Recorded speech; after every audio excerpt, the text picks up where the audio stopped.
Yang satu lagi dah habis kelas ke? Dah. Baru je masuk tadi. Oh, dah habis dah. Okey kan. Boleh panggil lah.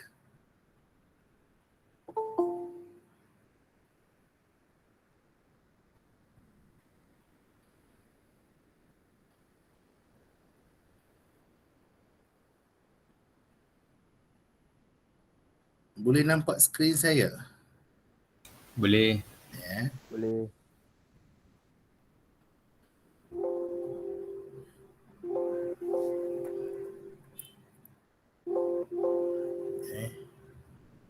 Okay.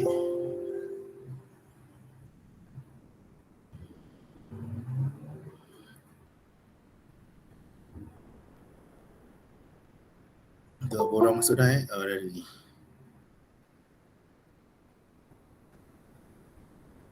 Okay, boleh saya mulakan?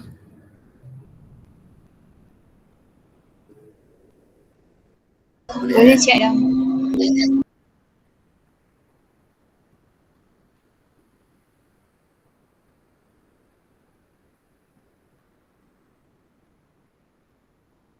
Okay, baik. Assalamualaikum and very good morning everyone. Again, so kita continue kita punya lecture today for lecture 06 and 07. Tentatively actually kita hanya lecture 06 pagi ni, kan?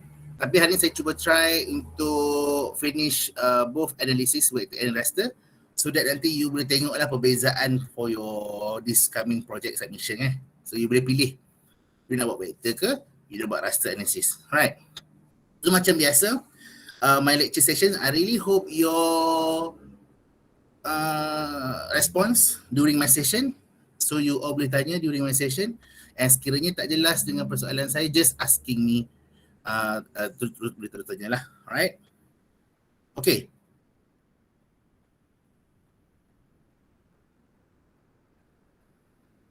Okay ke? Okay, Boleh cek dah. Saya perlukan respon sebab saya takut nanti saya cakap sorang-sorang. Right? So you just open your mic lah. Right. So let us recap. Today actually kalau ikutkan, kalau lecture 6 dan lecture 7 is our final lecture lah, berkenaan dengan data analysis. Yang previous week kita tengok bagaimana nak tahu dia punya attribute table data input and management. And today kita nak lihat the two type of analysis, iaitu vector dan raster. Alright. Okay, kalau seperti mana you all tahu ArcGIS ni capability dia dah advancing year by year lah. Okay, until 2021 pun dia ada pelbagai feature dalam ArcGIS itu sendiri . Kalau kita tengok ada AI machine learning kan, ada spatial analysis and data science ni yang lebih advance, sebab dulu pun ada juga spatial analysis kan, tapi dia more advanced. And then kita ada 3D visualization. Right, kita ada ni real time visualization and analytic. Contoh real time visualization apa? Flight simulation kan. Yang mana kalau kita naik flight, kita dapat tahu pergerakan flight tu daripada London ke Malaysia. So kita dapat tengok itulah real time visualization lah sebagai contoh. Kalau dulu kita tengok by time ni, tengok date bila dia nak depart, bila dia nak arrive kan. So kali ni the modern semakin advance. So we have the real time visualization yang mana kita dapat lihat pergerakan secara live lah. Alright, sesuatu perkara tu secara live. Ini saja saya nak share. Jangan nanti bila you dah keluar, bila you dah semester 8 and then you start, ataupun semester 7 lah, bila you dah start practical, maybe a few companies will use ArcGIS Pro. Okay, ArcGIS Pro ni adalah the advanced version of ArcMap lah sebenarnya. Okay, kalau kita tengok ArcMap kalau kita yang guna sekarang ni ArcMap 10.81 and it will continue lah mungkin 10.9. Tapi tahun 2021 ni sehingga bulan ni hanya 10.8.1 adalah the latest version for the ArcMap. Okay, basically bezanya adalah kalau ArcMap dia kita tak boleh buka kita tak boleh buat untuk 2D and 3D concurrent. Yang mana you tengok kalau you buat 2D, kalau you nak buat 3D you kena buka ArcScene kan. Betul tak? Kalau ArcMap. Betul cik dah, betul. Tapi kalau ArcGIS Pro dia boleh buka 2D and 3D secara concurrent, sebelah-sebelah. Okay, sebelah dalam satu app tu you boleh buka sebelah-sebelah. So itulah advance of the AJIS Pro lah. Alright, so that later you tak terkejut lah bila tengok ada AJIS Pro. Bukan, sebab kita ada juga aplikasi AJIS Pro dalam UiTM, tetapi kita masih menggunakan AppMath sebagai kita punya learning method lah. Alright, learning tool. Okay, kalau tengok AJIS Pro, dia juga ada analisis, pelbagai analisis, editing, sharing and mapping visualization. Yang ni antara kelebihan AJIS Pro tu lah. Okay. Also ada spatial analyst, network analyst, yang mana kalau tengok spatial analyst, network analyst ni juga ada dalam kita punya AppMath. Kan, AJIS Pro, AppMath kita punya AppMath, scene semua tu lah. Kalau you tengok kat sini okay, ini adalah package AJIS yang UiTM yang di-subscribe oleh UiTM lah. Kalau you tengok pelbagai analisis ada. Tapi saya ajar dalam kelas kita ni yang related to our field. Sebab apa, different field have different usage of the GIS. So yang mana saya pilih sedikit, contoh kita ada network analysis kan, spatial analysis kan. Saya tak ajarlah maritime bathymetry kan, kita tak tak buat analisis dekat maritim kan, dekat laut. So saya pilih sedikit lah. Saya select based on our needs ataupun keperluan dalam kita punya study lah. Right? Banyak ni UiTM, package AJIS UiTM yang di-subscribe. Dan it's very powerful tool. Kalau kita dapat tahu semua ni lebih bagus lah. Right? Yang mana kita dapat apply in our project ataupun in a certain landscape project. Alright. So this is our lecture for today, for the lecture outline for GIS data analysis untuk vector. Yang mana kita lihat introduction, and then kita lihat buffering. Actually buffering, overlay, proximity ni semua you all dah familiar kan dekat dalam kita punya lab. Again, macam you buat, you dah familiar, tapi just a theoretical part of your lab work. Yang mana you have to know, you have to understand. So nanti kita ada test. Kan? So kita nak test you based on this theoretical part lah. Okay, as an introduction. Okay, the scope of GIS analysis varies among discipline that use GIS. Macam saya cakap tadi lah kan. Untuk yang educational punya field, mungkin dia guna GIS sebagai untuk apa. Landscape architect apa. Okay, yang perubatan apa. Kan? So different discipline have different GIS usage lah. Users can start to find answer to some of questions, and the analysis with GIS may lead to new information that will inform decision making. Inilah kita guna GIS tu. Kita guna GIS tu untuk kita mendapatkan jawapan dan solution, dan juga untuk membuat kita punya decision making more faster and easier. Itu datangnya GIS tersebut lah. Alright. Ini adalah contoh-contoh soalan yang kita boleh kenapa kita nak guna GIS analysis ni. Okay, sebagai contoh kalau kita tengok, kita nak menentukan ataupun the location of a new resort. Okay, what is the proposed new resort location? So kita guna GIS lah kan. So macam mana kita nak guna resort location tu, mungkin kita ada a list of criteria yang menentukan this is the best location of new resort. So kita handle dalam AJIS and then we come out with our output. Itu sebagai contoh lah. Alright, location and pattern. Kalau kita tengok segi pattern pula, what is the pattern of land use in this area? Kita nak tengok kan, kita boleh tengok, kita boleh visualize dalam kita punya in 2D boleh, in 3D boleh kan. So itu adalah antara kegunaan GIS analysis lah, kalau kita nak menentukan the new result setting application sebagai contoh. The trend kalau kita tengok, how has land use changed over the last 20 years? So, sekarang kita tengok adalah tahun 2021. So macam mana tahun 2000 hari dulu kan? Macam mana tahun 2000 dulu?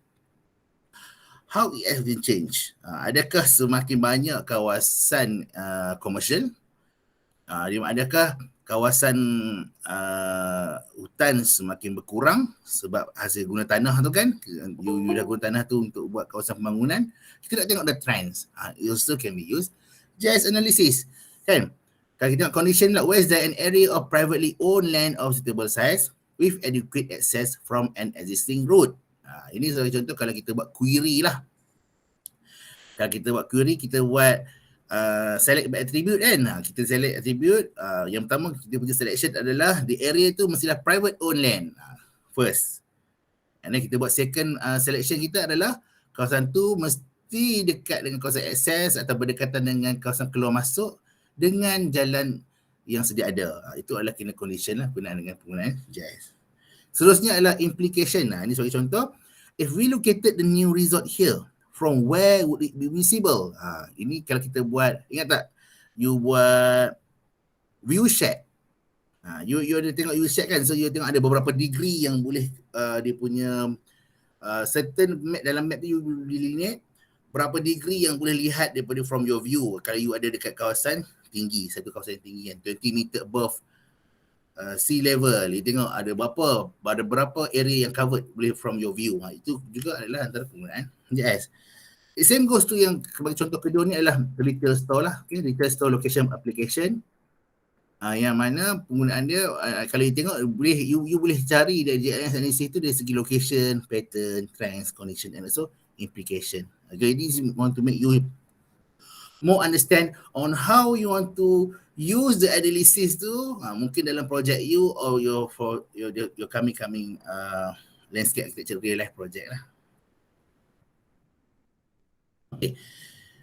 GIS analysis ni, there is a wide range of function for data analysis available in most GIS packages including, kalau you tengok ni semua package ni ada yang UiTM telah subscribe, yang mana dia bagi kepada UiTM student, you gunalah so that you can use for your project. So kita ada apa yang ada UiTM bagi tu, so kita make use and then you may use it yang kita dah guna untuk semester 5 lah kan.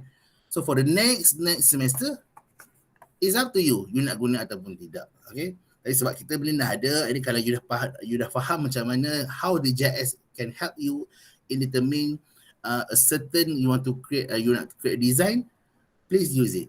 Okay. Gunakan dia. Alright. So antaranya adalah kita ada measurement technique. Okay. Kita ada attribute queries, yang kita select by attribute tu kan. Itu ataupun dia panggil boolean operation lah. Dia menggunakan boolean operation ni, dia menggunakan yang calculator yang pilih tu kan. Ingat tak? You select apa attribute apa and then more than what. Itulah sebagai contoh adalah attribute queries lah. Okay. Proximity analysis, you dah. Okay. Overlay analysis, pattern analysis, spatial analysis, network analysis, image analysis, geostatistical analysis, and also 3D analysis. This adalah wide range untuk packages yang GIS selalu ada lah. And UiTM subscribe for this one lah. Okay. Kalau kita tengok analysis in just 10.8 ataupun 10.7 ataupun 10.3 kan. So dia analisis tu adalah lebih kurang sama je. Okay. Bezanya kalau you tengok apa bezanya 10.8 cek dah dengan 10.9 kan, sebagai contoh. Perbezaannya adalah the advance of the usage lah. Contoh kalau dekat spatial analysis boleh masukkan dua sahaja shapefile dalam satu masa untuk you nak buat analysis. Mungkin di 10.8 ni dia dah bagi allow more than 3. So that you dapat dia punya session analysis tu akan you punya analysis tu akan lebih tara kan, sebagai contoh. Itu adalah perbezaan kalau you tengok. Kenapa ArcGIS ni sentiasa ada update. So setiap analysis ni dia mungkin ada perbezaan dia punya kelebihan dia berikan. Mungkin dulu 2 shapefile, sekarang dah boleh more than 3 shapefile. Alright. Tapi buffering, what is buffering? Based on the concept of proximity analysis. Okay, kalau kita proximity, ingat buffering. Alright. So it create two areas that is within a specified distance of selected features called as buffer zone. Okay, area that is beyond. Okay, for example yang ni lah. Okay, bagi contoh ini keadaan ni you buffer apa ni sebagai contoh? Line. Line you buffer apa? Selalunya you buat line, kalau line apa data yang Road. River. Road, river line kan. So ini adalah contoh untuk kalau kita buffer line lah. Okay, kita ada buffer point. Okay, multiple point and also a polygon. Okay, ini adalah buffering lah. So ini adalah single buffering lah kan. Konsep buffering ni, kalau kita tengok kalau dia punya point, dia punya output dia akan mengelilingi daripada point tersebut lah. Alright. And then kalau kita tengok polygon, sama juga dia akan mengelilingi polygon tersebut dan juga kalau tengok line tu pun, sebegitu jugalah. Alright. Variation in buffering, okay, the buffer distance decided and have to be constant, vary based on values given. Okay, yang ni yang kita masukkan tadi tu. Okay, kita bukan tekan buffering, dia tetapkanlah 2 meter. Tak kan? Kita masukkan dalam sistem, dalam kita punya software. You nak masukkan 300 meter buffer. Itu first buffer. Okay, mungkin yang second buffer you nak buat adalah 500 meter buffer. So ini adalah you can identify based on your needs. Okay. The width of riparian sebagai contoh, the width of riparian buffer can be varied depending on its function and intensity of the adjacent land use. Itu based on you, kita punya study sendirilah. Okay. Kita tengok contoh ni adalah dia punya buffer untuk Nanticoke River is located on the Delmarva Peninsula kat US lah. Contoh dia guna how dia nak guna dia punya buffer tu, dia buffer sungai kan, for protection strategy of the river maybe, right? Ini sebagai contoh lain, dia nak buffer kawasan, sebagai contoh kalau macam toxic spill, sekiranya berlaku toxic spill kat satu kawasan tersebut, dia nak buffer kawasan tu sebab dia nak evacuation kan, orang dia nak keluarkan orang tu, berapa pantasnya dia nak keluarkan penduduk dekat kawasan tersebut lah kan. So kalau sebagai contoh ni dia buat 5, 10, 15 mile buffer, so tengoklah 5 kan, ini 10, 15 mile punya buffer. So nak tengok dalam lingkungan 15 mile buffer tu berapa penduduk ataupun berapa rakyat yang terjejas kan. So dia mudahlah untuk evacuation proses, nak keluar daripada kawasan spill yang tadi itulah, toxic spill tadi. Inilah contoh projek yang you akan buat juga ni untuk final project you. Ini sebagai contoh Ini adalah penggunaan buffer lah. Okay. For application of buffering, okay, buffering create buffer zone dataset. The application often treated as a protection zone and used for planning or regulatory purposes. Okay, kita tengok protection zone, kalau kita tengok zone penampan kalau river. Berapa zon penampan yang sesuai untuk kita nak pastikan there's no development di antara 50 meter kawasan daripada kawasan badan air sebagai contoh. So kalau you ada 10 meter zon penampan, so you kena buffer lah river tersebut kan. Jelas tak contoh tu? Jelas. Kan? And then act as a neutral zone and as a tool for conflict resolution. Represent the inclusion zone, serve as screening devices, may become the object for analysis. Buffering with multiple rings useful as a sampling method. So kalau kita ada multiple rings punya buffer, kita dapat tengok the sampling method tu ada berbeza lah. Mungkin sebagai contoh dia adalah kawasan yang dekat, tengah-tengah dan paling jauh. So they have a different sampling method, itu sebagai contoh lah. Okay. Ada soalan ke? Tak ada. Saya continue. Ini adalah sebagai contoh. Bila you produce a final project, you jangan produce a map only. Kalau you kata saya nak buat buffering Cik Adam, you janganlah buat buffer sahaja kan. Buffer saja without this keperluan lah. You kena ada letak legend. You kena ada letak scale. Kan, buat it properly dalam satu map lah. Sebab you dah learn kan macam mana you nak produce a map. So bila you produce, you dah ada result, so you just produce it. Sebagai contoh ni lah kan, dia buat just a simple analysis. Dia nak tengok zone A dengan zone B punya water protection zone based on the river. So river line dia tu dia bufferkan.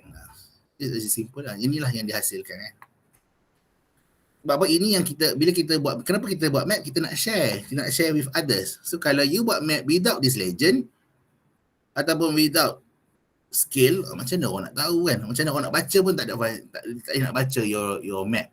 Apa yang kuning ni kan? Apa yang dimerahkan buffer ni? So kalau you create this one, it will make others understand your map more clearly lah. Okay.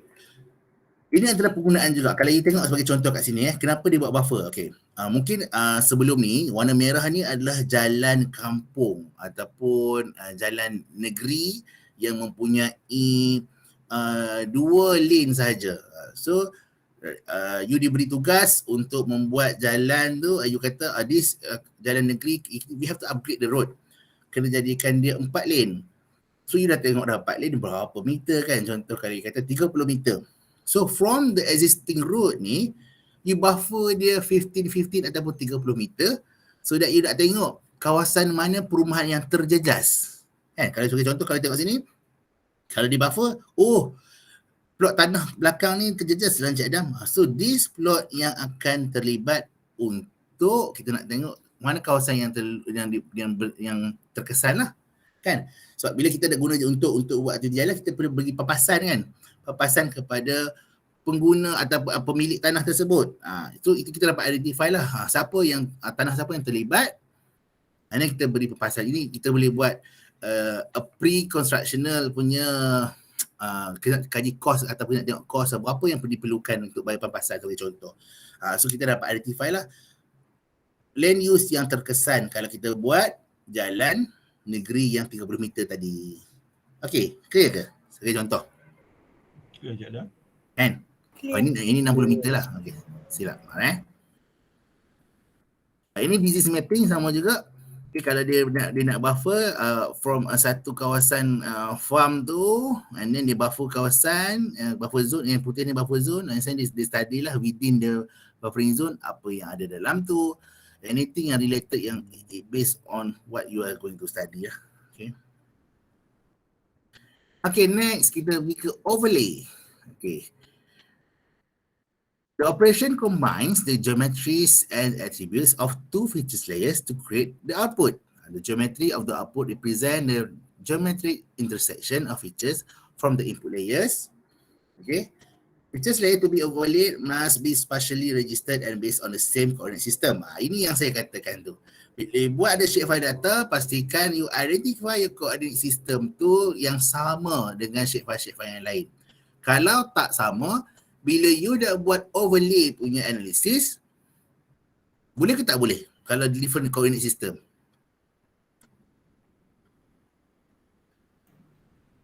Agak-agak boleh tak awak rasa?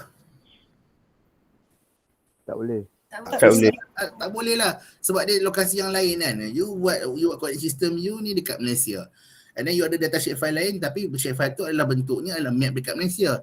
Tetapi dia punya coordinate system dekat tempat lain. So it not merge each other. Dia tak ada tempat yang sama satu kawasan coordinate system. So dia tak boleh nak overlay lah. Dia tak boleh nak bertindih. Kan? Tu pastikan dalam you dapatkan shapefile data, selain you pastikan shapefile data you mempunyai attribute table yang lengkap, you kena tengok coordinate system tu adakah betul ataupun tidak betul. Simple saja.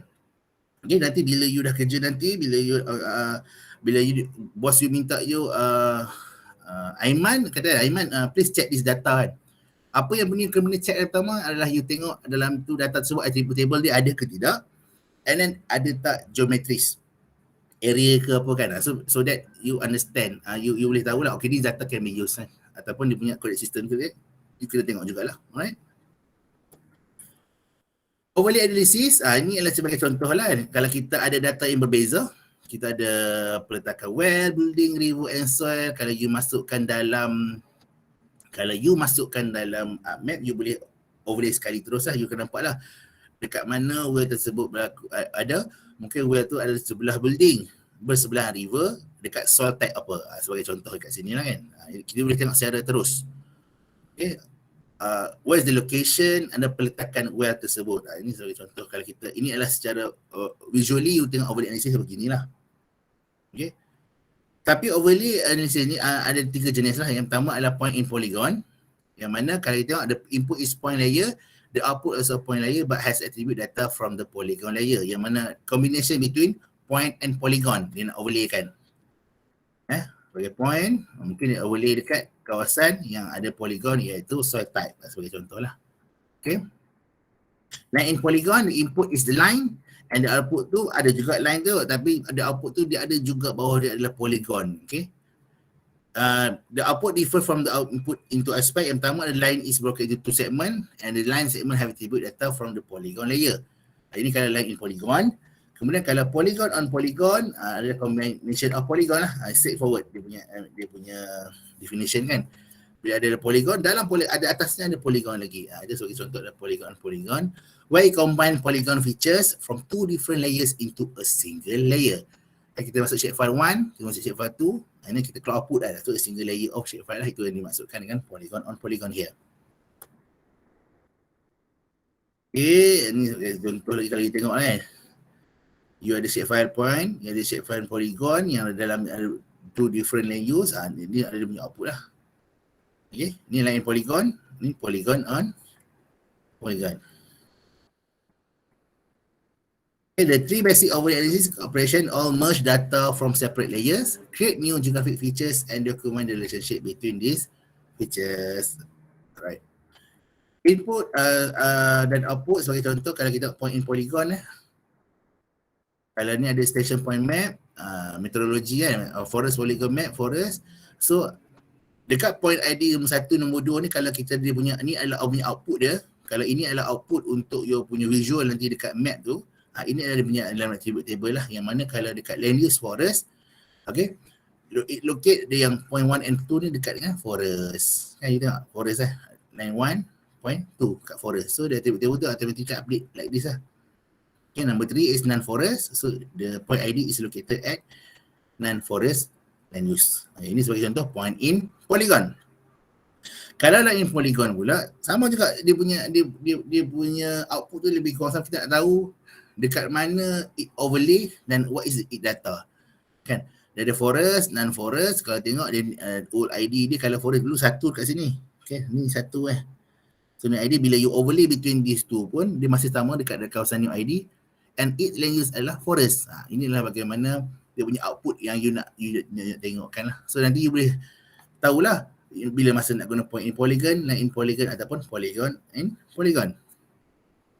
Okay, ini polygon and polygon. Dia ada dalam polygon in polygon bila you overlay dia ada lagi lah, mungkin dia ada union, erase dan intersect. Yang ni kita akan cover kemudian, nanti kita ada overlay method dia. Alright, dia punya output yang macam mana you nak. Mungkin you kata saya nak result forest, jadi kita ada satu map yang mana bulat ni mungkin ia punya boundary. Kita nak tengok boundary tersebut dalam kita satu map. Ini kan hasilnya lah.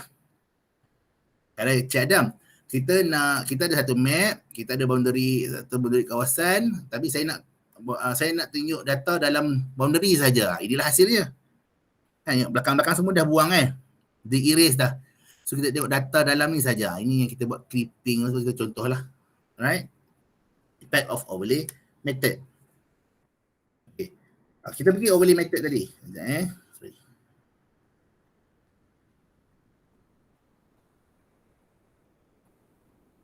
Okay. Yang pertama adalah union. It combine features from two polygon layers at a time to create a new polygon layer. So union, the new layer contains all polygons and all attribute from both layers. Saya tengok contoh terus.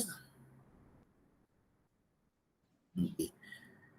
Input kita adalah mungkin satu input A, union coverage kita adalah kawasan ini. So the output coverage dia adalah yang ni lah. Right? So contoh kalau kita tengok perbezaan dia, beza dengan intersect adalah begini. Dia ada dua data tersebut yang ditunjukkan sekali. Itu adalah union untuk overlay method lah. Okay. Yang kedua adalah intersect. Okay. Combines features and attribute from two layers into a third layer that retains geographic area common to both input layer. You can intersect point, line or polygon, sama juga. Sebagai contoh, kita tengok sini. Okay. Kita kalau kita tengok the first input kalau you kata mungkin dia kata the first input is A, the intersect coverage adalah B, luar daripada coverage ataupun yang hanya intersect saja yang akan dipaparkan dia punya output. Okay, kalau you tengok sini yang intersect sajalah contohnya ni, yang intersect bila you combine this one, dia ada bulat dua kan, bulat yang tadi yang full oval tadi. So yang intersect dengan input coverage first saja yang akan dia punya output. So that's why dia punya output tadi yang mula-mula tadi. So yang mana intersect saja yang will become the output. Itulah intersect. Okay. Perincian dia punya ayat-ayat ni dia boleh baca kemudian lah. Okay, ini saya just a brief comparison between intersect ataupun yang lain-lain punya method. Okay.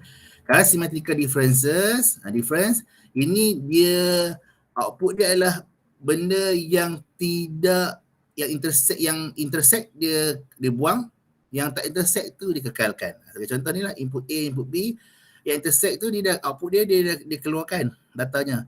Tapi yang mana yang tak intersect dia buat keluar. Itu adalah symmetrical difference. Alright. Identity. Preserve only features that fall within the area extent of the layer defined as the input layer. The other layer is called the identity layer. Okay, sekejap saya ada orang nak masuk. Tak ada dah.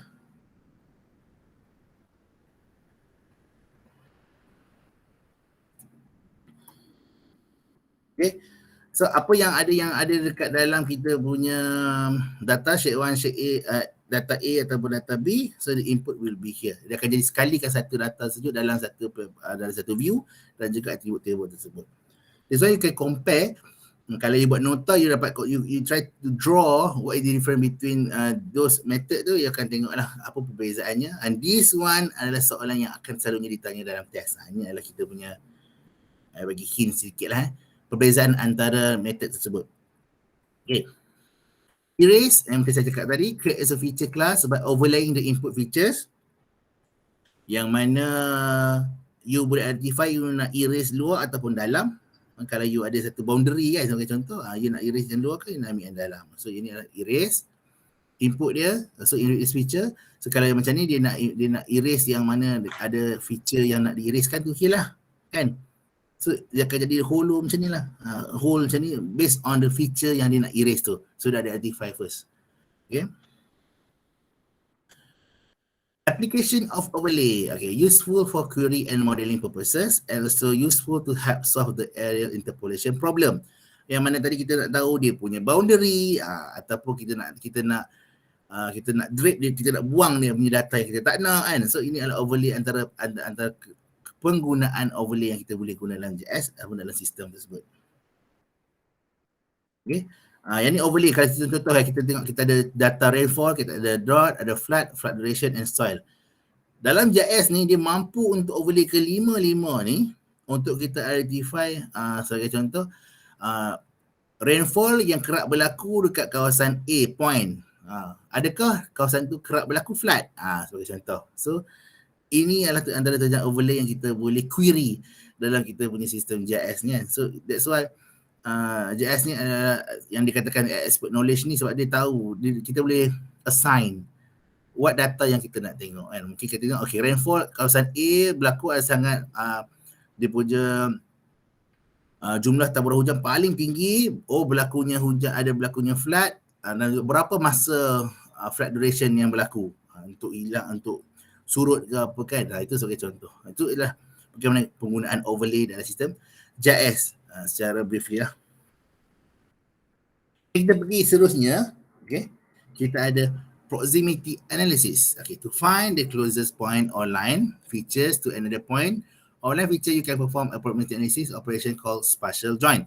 Spatial join as a proximity tool. Okay.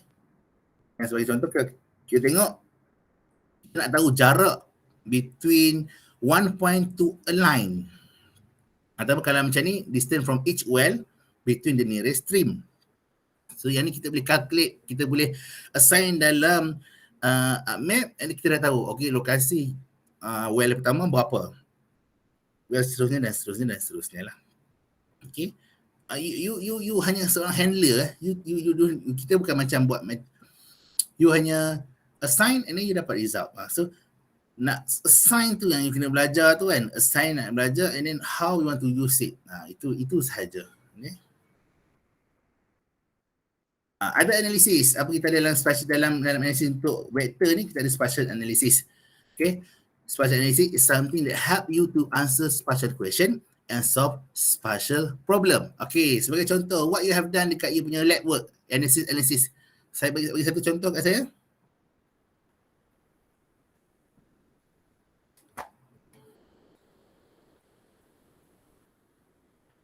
Remember tak? Your lab.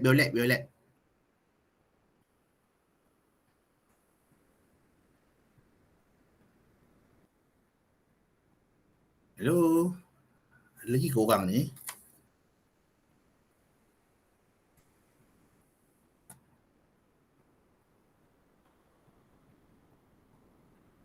Ada lagi ke? Hello?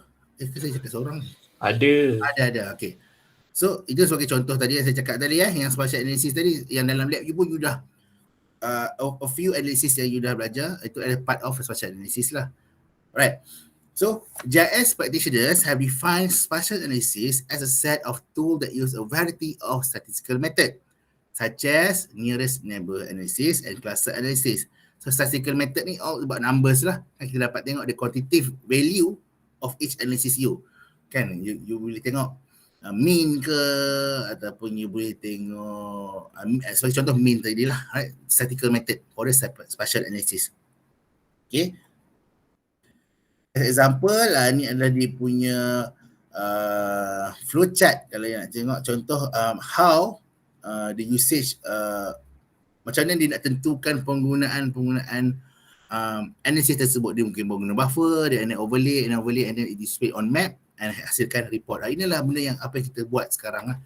So a normal practice of JS project ni sama juga kan. Kita kena study the site and then masuk dekat, kita duduk kat desktop kita masukkan input data and then we identify what we're going to do kan, and then we come up with our report.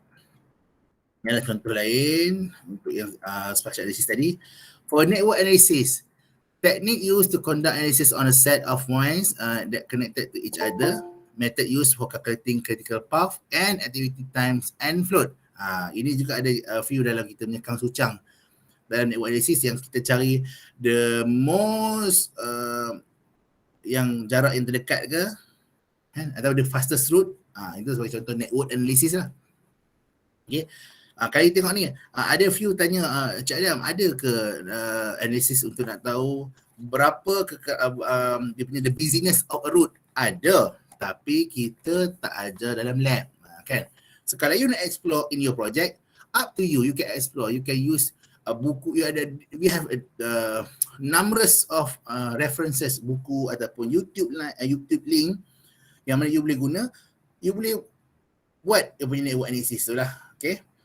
Sebagai contoh kalau network analysis, dalam apa yang ada dalam network analysis ni, you ada draft time analysis, point to point routing, okay, route direction, service area, shortest path ni yang you dah buat shortest path, optimum route, jarak mana yang paling you rasa optimum untuk buat this project, ataupun you nak kata bila ada closed facility, bila berlakunya sesuatu banjir, facility apa yang terdekat dengan kawasan banjir tersebut, you boleh tengok the route based by using a network analysis.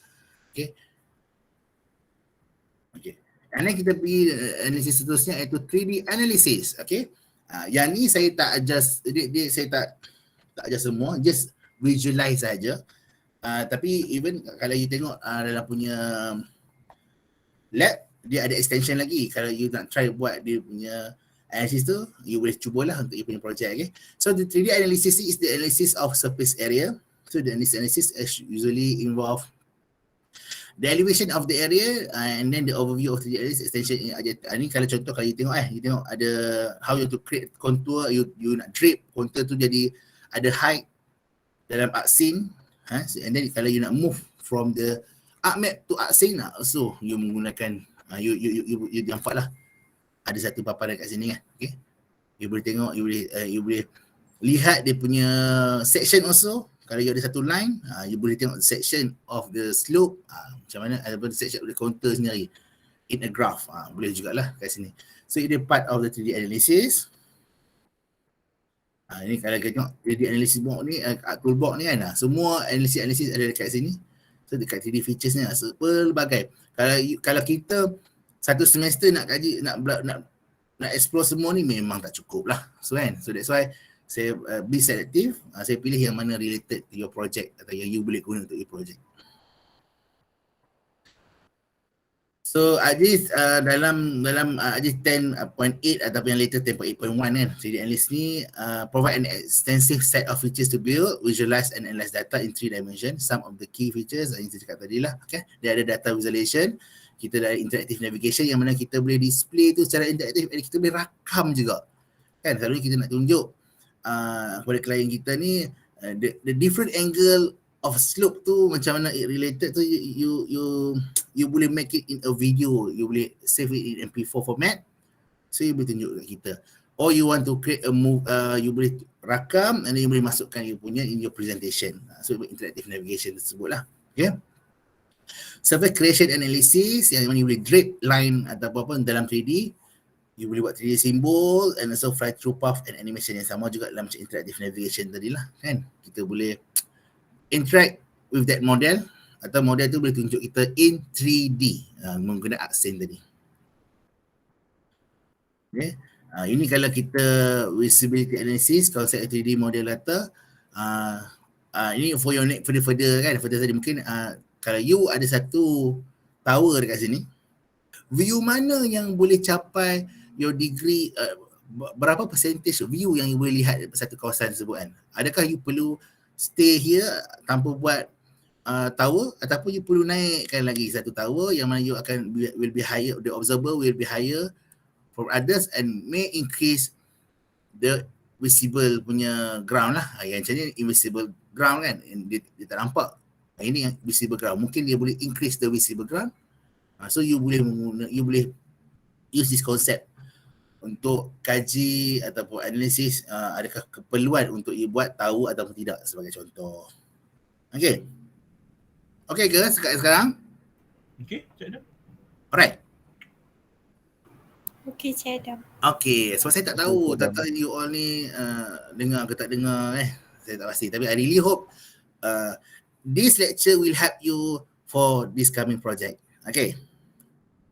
Okay, ini soal tentang view chat analysis yang saya cakap. Ini you dah buat. Kalau kita nak tunjuk pun you dah faham lah.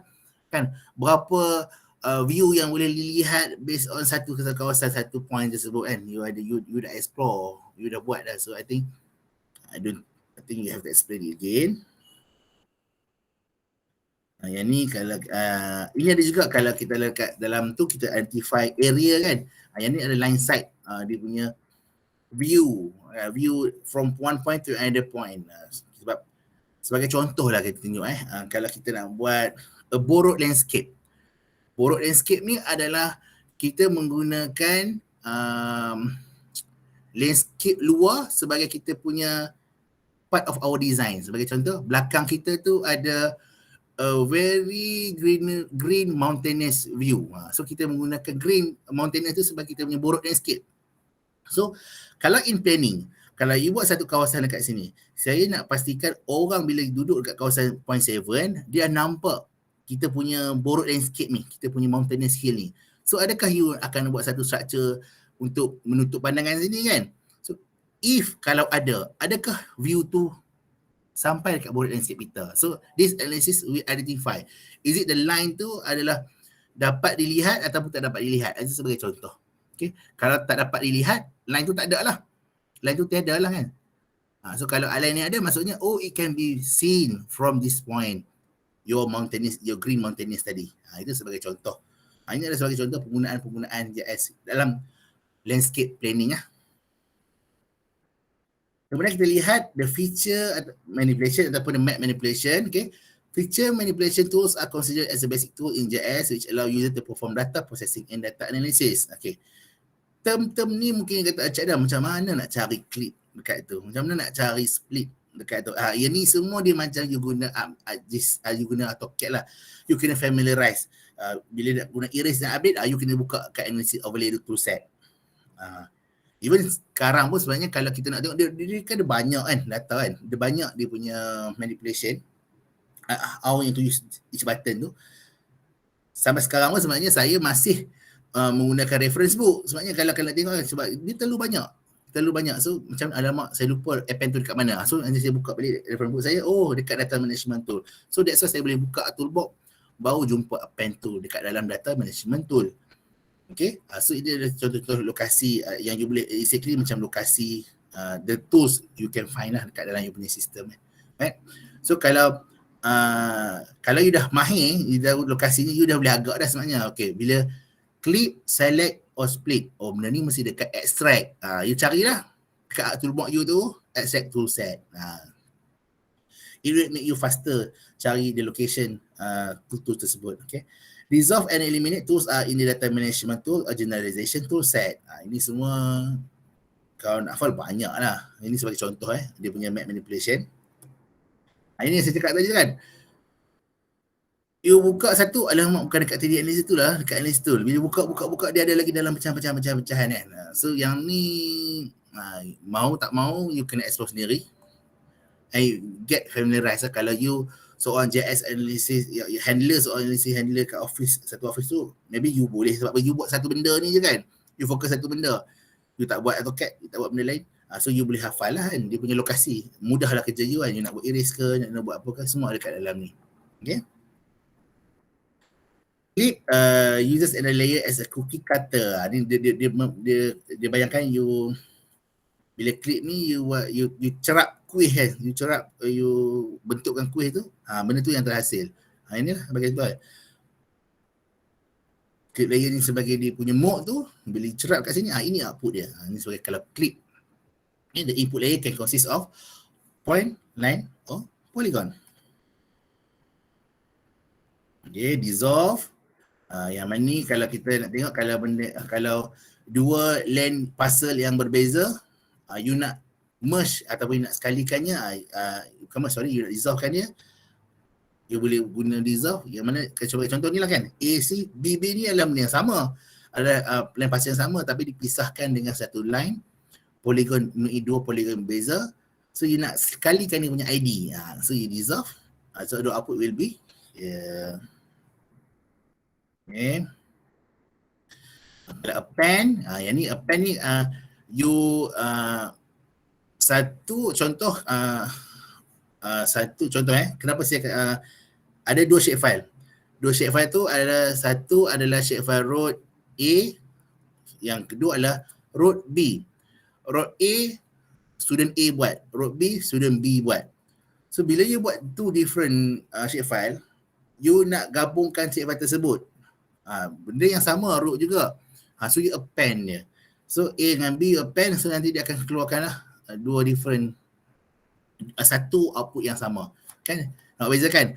Mungkin sudah A buat yang belakang ni, yang B buat yang belakang ni. And then you nak gabung. So append ni misalnya lebih kurang gabung lah. Placing together two or more layers. It can be done. Right? Input, output dia begini. Yang jelas kat append.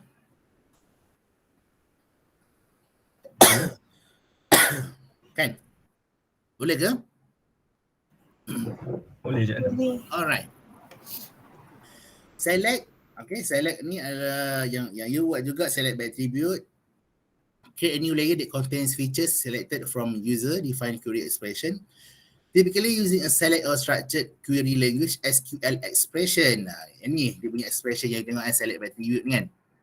Ataupun you set elevation, kalau pilih dalam table you tu ada elevation, you pilih more than or equal to these numbers. So you boleh select lah more than or equal, mana yang elevation yang more than ataupun equal this number, dia akan be selected. Then that's how you query on your attribute table tadi. Or select by attribute menggunakan SQL expression. Okay, ni SQL expression lah. Okay. Boolean operation tu yang macam ni tadi lah, more than or like and or not, itu adalah boolean operation. Often used to combine queries, selection or two or more special criteria. Use and, not, or for different dataset by overlay. So different ni you boleh pilih lah, mungkin combination kan. Elevation is more than equal to this number and apa.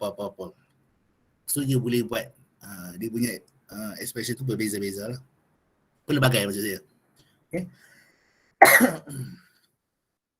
Sebagai contoh kita, where are the luxury hotels which have more than 20 bedroom? Okay. A is a set of hotels that are in the luxury category. B is a set of hotels that have more than 20 bedroom. So macam mana nak pilih mempunyai this one? Dia hotel yang luxury dan hotel tu juga mempunyai lebih daripada 20 bedroom. So dia query dua tu dalam kita punya SQL tersebut, dia keluar output dia, dia akan list of luxury hotel and also hotel yang mempunyai lebih daripada 20 bedroom. Hotel yang kurang daripada 20 bedroom, dia takkan pilih lah. Sebab kita tak query benda tu kan. Itu sebagai contoh. Okay. Eliminate, okay.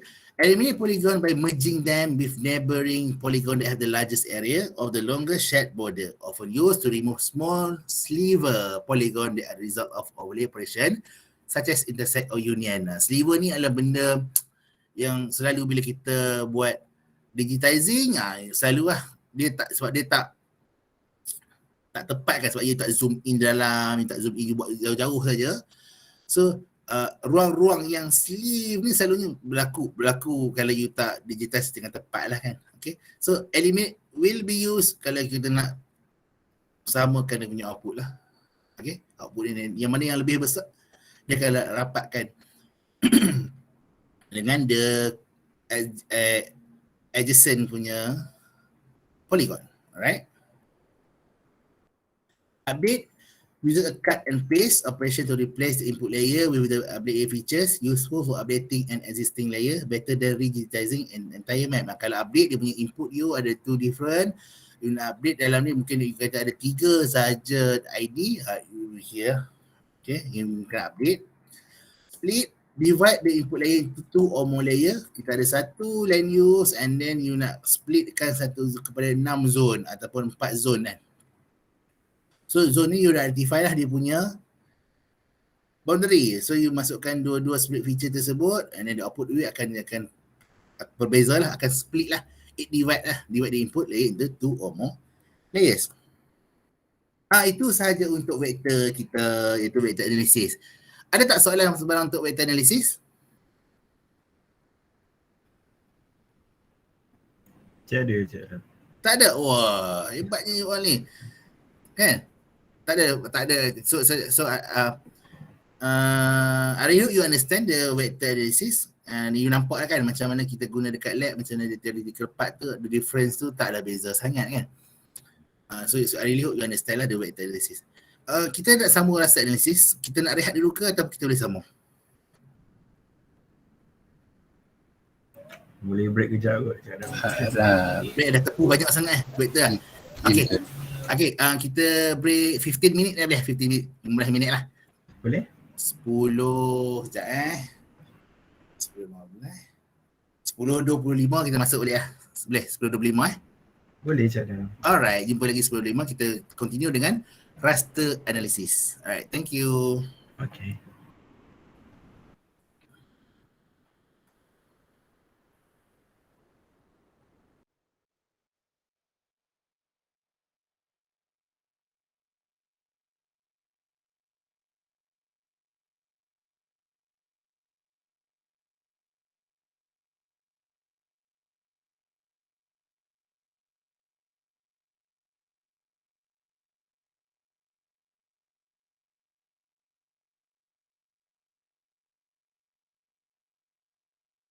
Ya, Zima.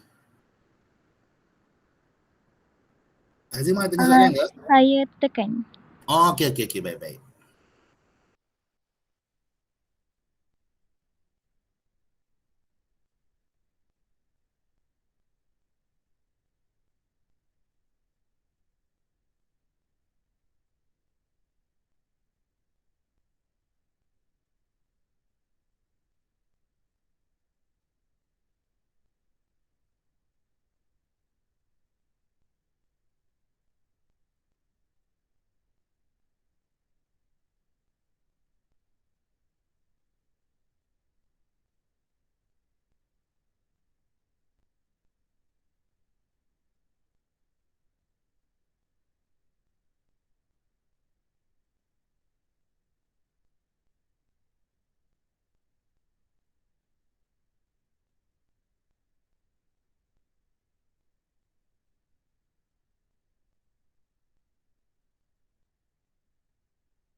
Okey, Assalamualaikum. Mari kita sambung.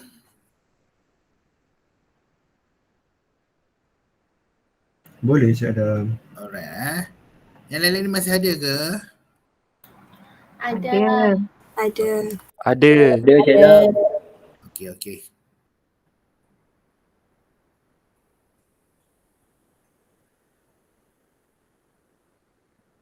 Okay, boleh nampak skrin saya Boleh. So kita continue. Tadi kita tengok data analysis in vector format. So kita tengok pula data analysis in raster format. Okay. So, kita tengok introduction and then kita akan tengok the local operation dalam raster format lah. Okay. Sebenarnya ada banyak lagi operation. Kita ada neighborhood, zonal operation, and also PDMO ni. And so ada punya data operation lah. Tapi yang kita fokus untuk this lecture ataupun is enough to you untuk understand the local operation, sebab apa ini juga yang kita buat, yang kita dah buat, iaitu kalau you still remember, you buat suitability and sensitivity kan? You gunakan raster kan? Raster ke vector?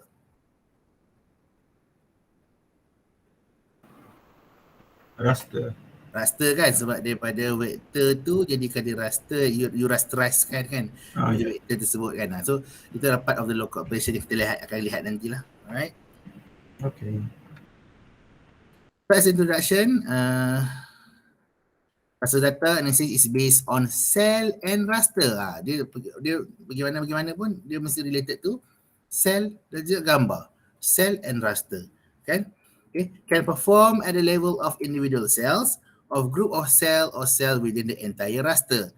Maksudnya kalau you ada satu raster file ataupun you ada a few raster file ataupun more than raster file ataupun ni, at least dia ada cell. Kalau ada cell tu you can perform this type of analysis, raster data analysis tadi. Okay. The important consideration in raster data analysis is the type of the cell value kan. Kalau kita tengok setiap raster dia ada cell, each cell have value. Itu yang kita nak lihat kan. Macam mana the raster tu menggunakan cell value tersebut untuk analisis. Okay. Example, statistic. Kita tengok mean, standard deviation are designed for numeric values.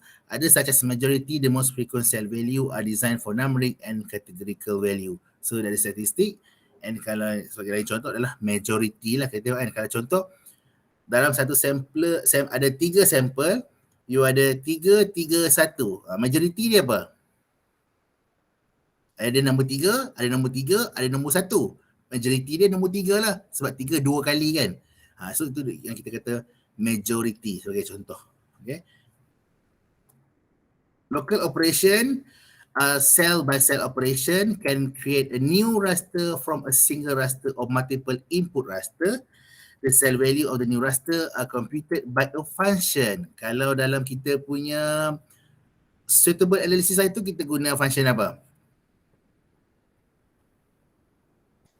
Ingat tak cell value? Kita ada dua set, kita ada mungkin more than 5 cell value, you have more than 5 map, and you overlay kan, you masukkan overlay tersebut, you compute dalam function tu, you guna function apa? Summation, ingat tak? You tambah kan? Itu sebagai contoh dia punya computed by a function. Okay, relating the input to the output or assigned by a classification table. Okay. Local operation with a single raster sebagai contoh adalah it computes each cell value in the output raster as a mathematical function of the cell value in the input raster. Example, satu example kita nak convert a slope raster from percent to degrees require complete mathematical expression. Kalau you nak convert kalau you tengok ni dia nak tukar kepada daripada you ada slope, you ada nilai, and then you nak tukar kepada degree. Okay. So kalau mathematical expressionnya adalah yang ni lah kan.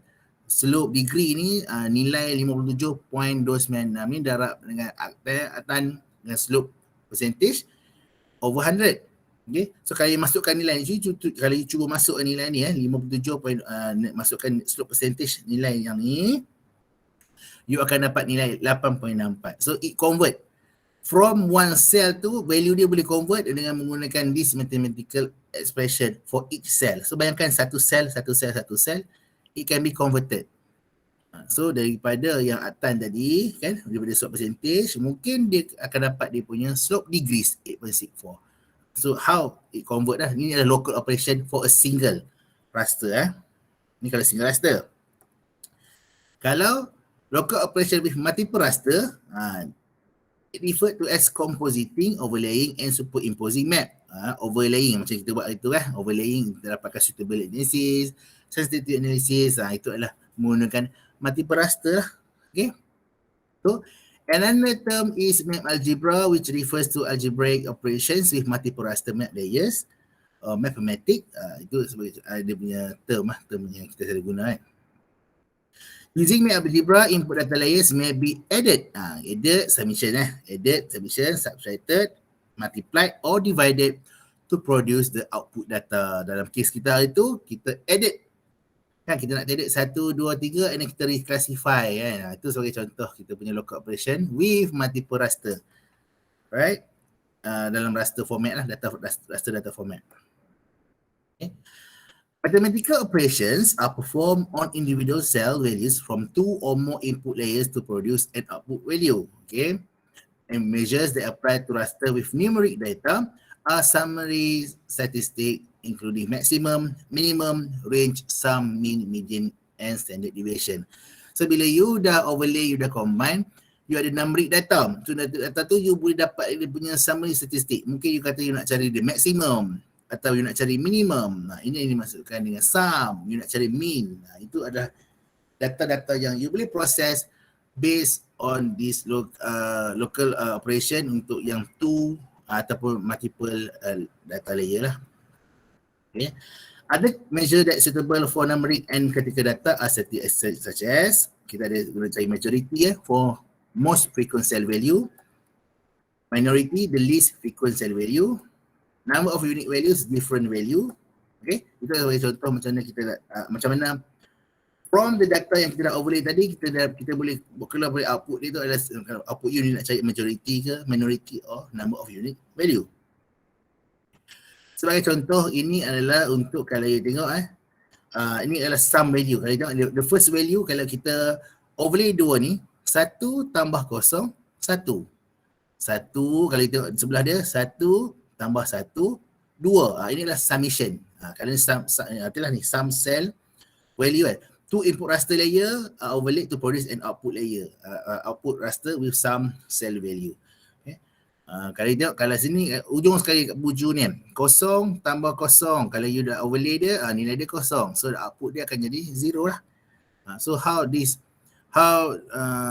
punya raster tu work, ataupun kita nak output raster tu begini lah, kita overlay and then ada setiap each value tu dia akan summation, dia akan tambah. Ini kalau sum lah. Right? Kalau ini pula macam majority statistik. Okay, kalau you ada 3 raster A, B, C. Okay, kalau kita ujung sekali ada 3 raster dia ada dia punya value 3. Ujung dia 2, ini 2. So majority dia apa? 2. So output dia nanti D ni dia akan jadi 2 lah kat sini. Dia punya output nanti. Itu sebagai contoh. Alright.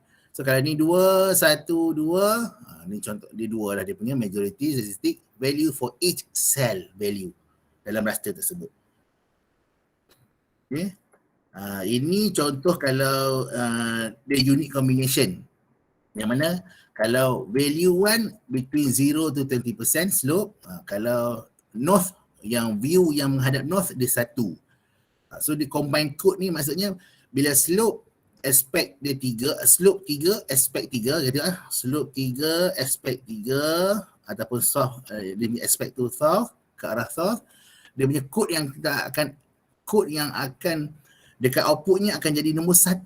So sebagai itu dia akan jadi 1 kat sini lah. Okay. 3, 3, 1. Ini just a teori part lah. Ini penggunaan nanti mungkin you boleh suit based on your study ataupun based on your analysis yang buat dalam bentuk raster nanti Kalau macam ni sebagai contoh mungkinlah nak cakap kan. Okay, kalau slope 3, aspect 3, ini nombor 1 akan dipilih. Mungkin 1, 2, 3 akan dipilih for a site selection untuk area tersebut. Mungkin kawasan 1, 2, 3 ni yang akan dipilih yang mana dia dia mengikut kehendak you, yang mana dia ada tiga-tiga, yang mana you perlukan slope raster more than 40% degree slope, and also dia menghadap south. So itulah kriteria you mungkin you boleh assign dekat your raster sebagai contoh. Ini adalah unique combination. Jadi contoh lain, kalau you tengok overlay yang numberis ni, kalau you tengok nanti you tengok balik nota I ni, you can understand lah macam mana dia punya nama dia, summation ke, divide ke ataupun you bahagi . Okay. If you have more than one raster. Okay, bila kita dah combine and then kita boleh juga reclassify that raster. Kalau you mesti remember, kalau siapa yang buat slope analysis, from that raster you classify the colours. You classify into 3. Kata mungkin high suitability, medium suitability dengan low suitability. Itulah reclassification. Itu yang dimaksudkan dengan reclass ataupun reclassify ataupun reclassification for the operation of raster. Okay. Create a new raster by classification, also referred as a recode or transforming. Kalau you tengok nota yang saya bagi itu, I minta you recode, you boleh recode 1, 2, 3 based on the suitability or sensitivity. 1, 2, 3, 3, 2, 1 . Okay. The two method of reclassification, one-to-one change or assign a new value to a range of cell. Okay, kita tengok one-to-one change, a cell value in the input raster is assigned a new value in the output raster. Itu sebagai contoh, urban area in land use raster is assigned a value of 1 in the output raster. Bila land use dia ada urban area, value yang dia akan hasilkan daripada output tu akan jadi nombor 1. Itu kalau one-to-one change lah. Kalau assign a new value to a range of cell value, cell of population density between 0 to 25% per square mile in the population density raster are assigned to a value of 1 in output raster and so on. Ini dia ada pelbagai range value, pelbagai cell value. Contoh kalau range cell value dia between 0 to 35, you jadikan dia 1. You assign the value dia 1. Itu you boleh jadilah. Itulah perbezaan antara one-to-one change and also a new value to change a range of value lah, right? Okay. Ini sebagai contoh, kalau ini you tak handle lah. Ini dalam kalau you dalam segi raster ni, dia ada satu lagi apps yang you boleh belajar yang more easy you nak handle the raster images, yang mana you boleh assign, you boleh tukar immediately dalam raster tersebut lah. Okay, kalau dalam GMap you boleh reclassify. Yang dalam satu software lagi mungkin AirDust ataupun GRASS. Kalau you tengok kalau you search kat YouTube, you search AirDust or GRASS, these are the those adalah ini macam ni GRASS adalah those adalah software imaging software yang mana you nak handle those raster images kan. Contoh kalau nombor 3 ni dia nak tukarkan kepada semua forest. Okay, 3 yang mana ada data nombor 3, 4, 5, you change to forest. So dia assign lah. So inilah akan jadi hasilnya. Yang mana from, okay, kalau you tengok kat sini orange dengan purple ni mungkin value dia berbeza. Tapi bila you reclassify dekat dalam satu je software, dia akan jadi sama saja. You assign dia jadi sama land use, mungkin sama guna lah.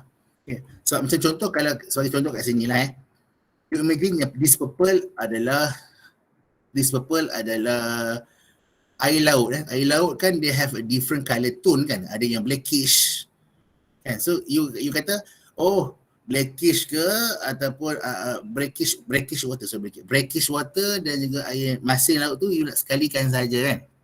So you assign lah data brackish water dan juga data air masin jadikan satu warna saja sebab ia adalah air laut yang you determine kan. So dia akan jadikan macam ni lah.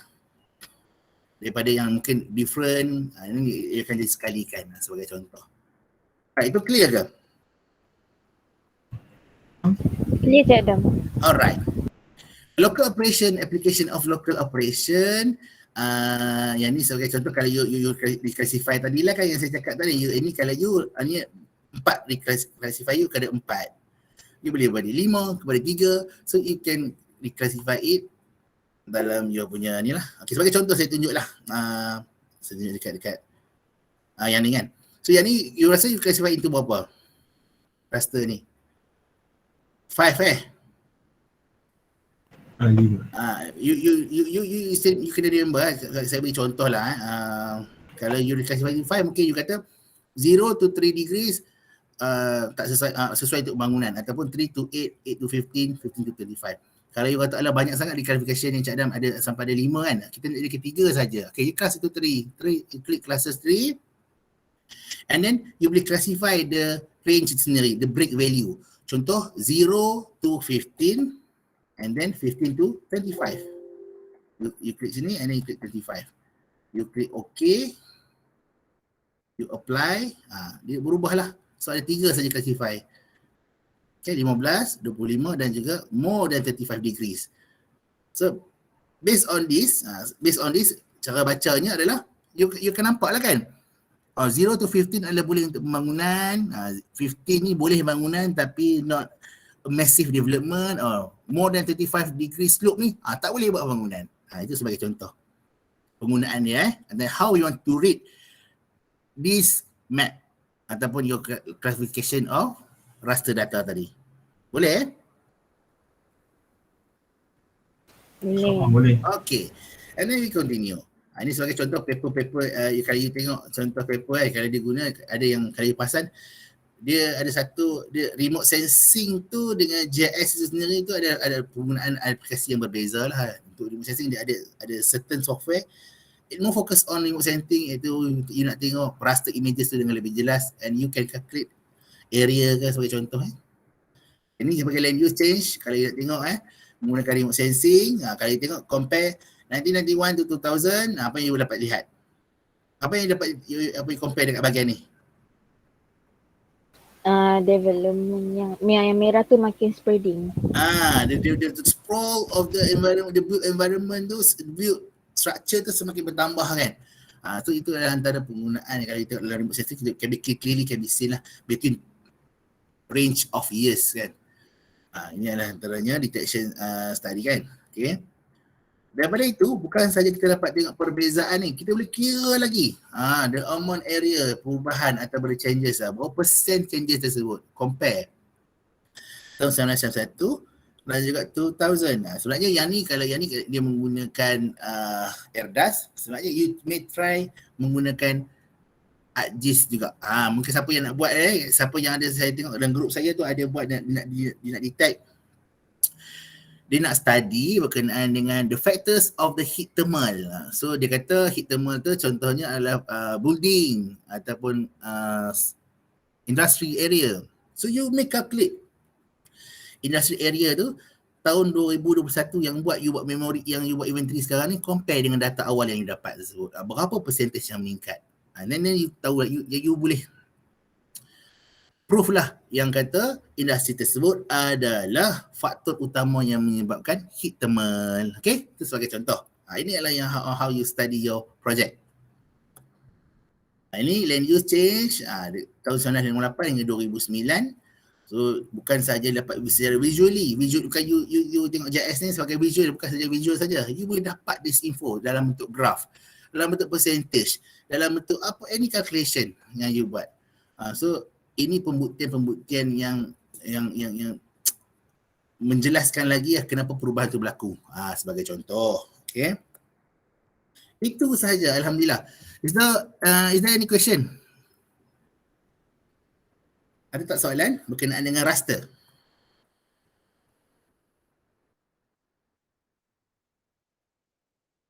Ada ke kelas? Tiada, Cik Adam. Tiada. Alright. Okay. So since untuk overall pula, ada tak soalan untuk raster dan vektor?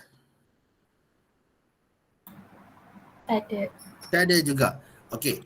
Since kita punya lecture dah tamat, so lecture 6 and 7, so after this I will focus on your final project. Okay. Saya tamatkan kita punya lecture hari ni, tapi saya masih open for this group untuk you may ask me about your final project punya submission yang kita akan buat pada bila kita punya submission? Minggu depan. 25 malam. 25 hari bulan? sebelum 8 malam. Ya, Sebelum 8 malam. Okey. Boleh ke saya tanya, kenapa tak minta ENT yang tukar hari Sabtu? Ah, Oh pandai, JS minta tak, hari dia Sabtu. susah sikit dengan lecturer tu. Macam mana? Susah sikit dengan lecturer tu. Yelah tu, susah sikit. Okay.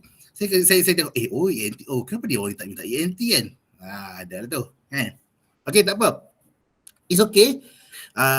Semua boleh buat perkara, boleh buat bincang. Okay, so kalau you bincang, and then you senang, kita pun senang kan. So tak ada nanti bila, kalau saya boleh je kata tak boleh semalam kan. Tapi apa yang saya akan dapat adalah hasil-hasil kerja yang tak memuaskan lah kan. So I really hope when you extend the time, the quality of the kerja juga semakin bertambah. Itulah keburukan antara minta extension of time lah. Kan? Mungkin paras yang saya minta kalau you submit hari Sabtu tu, okay, tak apalah, quality dia macam ni je dah okay. Tapi bila you minta extension, quality expectation saya semakin bertambah lah. Okay, boleh tu boleh tukar biasa Faham. Right, okay, tak ada masalah. So I think you will submit on time lah, tak ada masalah. Okay. Is there any question untuk final project? Apa ni Encik Adam, untuk yang ini yang lambat, yang next punya submission yang sekali dia flowchart dengan video. For the second submission. Saya nak tanya tentang video tu. Yang video tu nak present macam yang lab 1, 2, 3 tu kita ada present pasal board sikit and kita ada buat tutorial.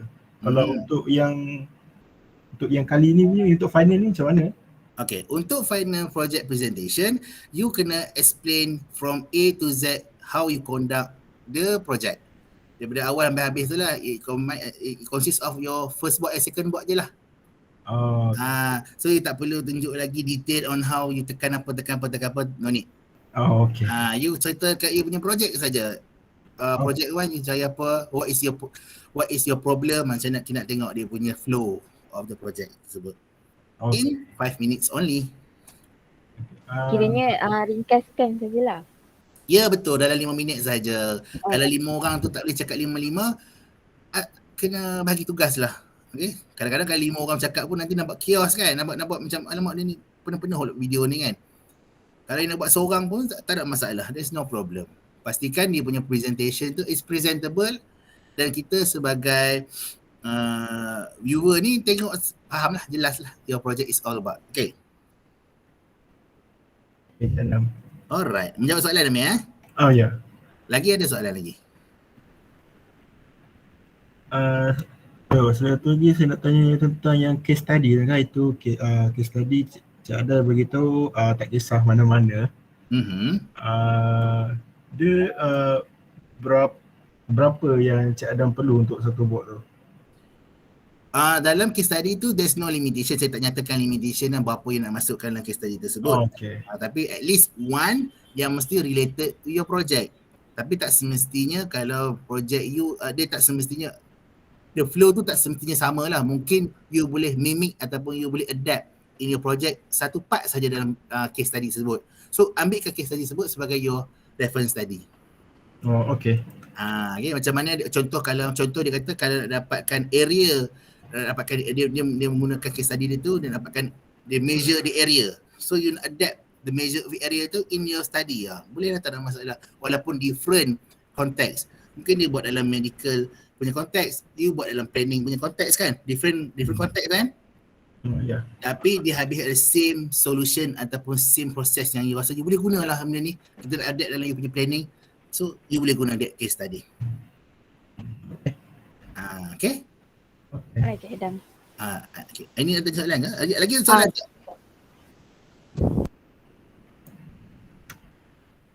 Any question? Tak ada rasanya. Tak ada kot Okay, tak apa. So I think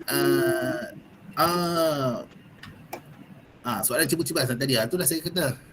Kenapa ENT dia orang tak minta Kenapa minta JS saja Okay, it's okay. No problem. Anything you just be sekarang, don't worry Ada tambahan ke Puan Masliah ataupun Puan Harinisa?